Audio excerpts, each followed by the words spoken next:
গাজীপুরের শ্রীপুর উপজেলার সাতখামাইর বিটের অধীনে তেলিহাটি তালতলী এলাকার বন বিভাগের জায়গায় অবৈধ স্থাপনা উচ্ছেদ অভিযান করেছে যৌথ বাহিনী।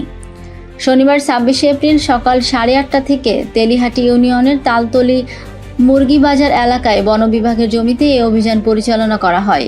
উচ্ছেদের তালিকায় ছিল অবৈধ স্থাপনা ৫৬টি ঘর।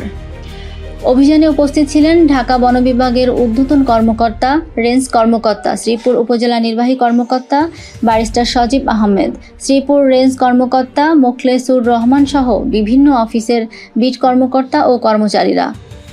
এছাড়াও অভিযানে সেনাবাহিনী, বিজিবি, পুলিশ, র্যাব, আনসার বাহিনী সহ ৩৫০ জন সদস্য অংশগ্রহণ করেন এবং উপজেলা প্রশাসনের কর্মকর্তারাও সহযোগিতার হাত বাড়িয়ে দেন। সকালে উচ্ছেদ অভিযান শুরুর দিকে তেলিহাটি এলাকার লোকজন কান্নাকাটি করে বাধা প্রয়োগ করেন। এ সময় যৌথ বাহিনীর সদস্য ও বনকর্মীরা তাদেরকে সতর্ক করে দেয়। ৩টি বুলডোজার দিয়ে অর্ধশতাধিক ঘরবাড়ি গুঁড়িয়ে দেওয়া হয়েছে। এতে করে অনেকেই তাদের ঘরবাড়ি হারিয়ে দিশেহারা হয়ে কান্নায় ভেঙে পড়েন। উপজেলা নির্বাহী কর্মকর্তা ব্যারিস্টার সজীব আহমেদ বলেন, সকাল ৮টা থেকে এই অভিযান পরিচালিত হচ্ছে। আমরা আজকে এই অভিযানে ৪ একর জমি উদ্ধার করব, যার আনুমানিক মূল্য ২০ কোটি টাকা।